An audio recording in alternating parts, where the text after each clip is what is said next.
Iran-Contra affair. Abstract.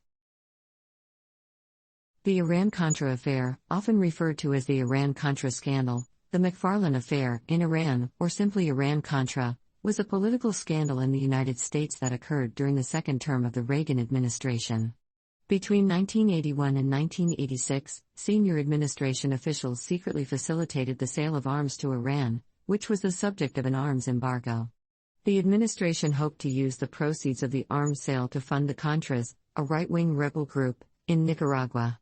Under the Boland Amendment, further funding of the Contras by the government had been prohibited by Congress. The official justification for the arms shipments was that they were part of an operation to free 7 American hostages being held in Lebanon by Hezbollah, an Islamist paramilitary group with Iranian ties connected to the Islamic Revolutionary Guard Corps. The idea to exchange arms for hostages was proposed by Manucher Ghorbanifar, an expatriate Iranian arms dealer. Some within the Reagan administration hoped the sales would influence Iran-led Hezbollah to release the hostages. In late 1985, Lieutenant Colonel Oliver North of the National Security Council diverted a portion of the proceeds from the Iranian weapons sales to fund the Contras, a group of anti-Sandinista rebels, in their insurgency against the socialist government of Nicaragua.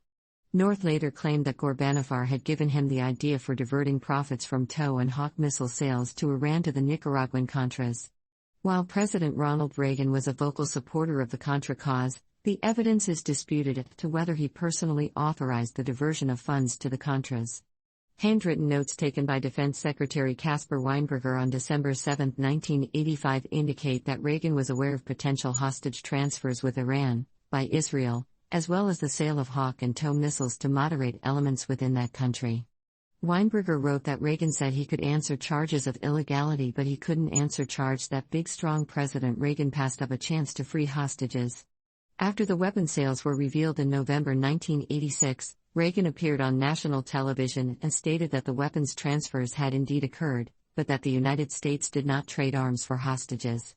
The investigation was impeded when large volumes of documents relating to the affair were destroyed or withheld from investigators by Reagan administration officials.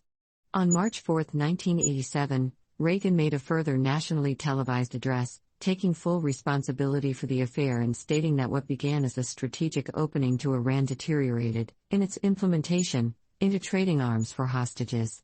The affair was investigated by the U.S. Congress and by the 3-person, Reagan-appointed Tower Commission. Neither investigation found evidence that President Reagan himself knew of the extent of the multiple programs. Additionally, United States Deputy Attorney General Lawrence Walsh was appointed independent counsel in December 1986 to investigate possible criminal actions by officials involved in the scheme. In the end, several dozen administration officials were indicted, including then Secretary of Defense Caspar Weinberger. 11 convictions resulted, some of which were vacated on appeal. The rest of those indicted or convicted were all pardoned in the final days of the presidency of George H.W. Bush, who had been vice president at the time of the affair. Former independent counsel Walsh noted that in issuing the pardons, Bush appeared to have been preempting being implicated himself by evidence that came to light during the Weinberger trial, and noted that there was a pattern of deception and obstruction by Bush, Weinberger, and other senior Reagan administration officials.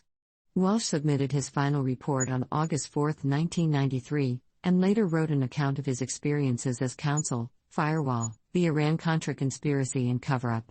This project compresses information gathered from Wikipedia in video format. Why should I watch it? Studies prove that reading while listening improves comprehension, increases speed as well as expands vocabulary and enhances fluency. Provide your feedback on the comments section. Support the channel by subscribing and liking the video, thanks.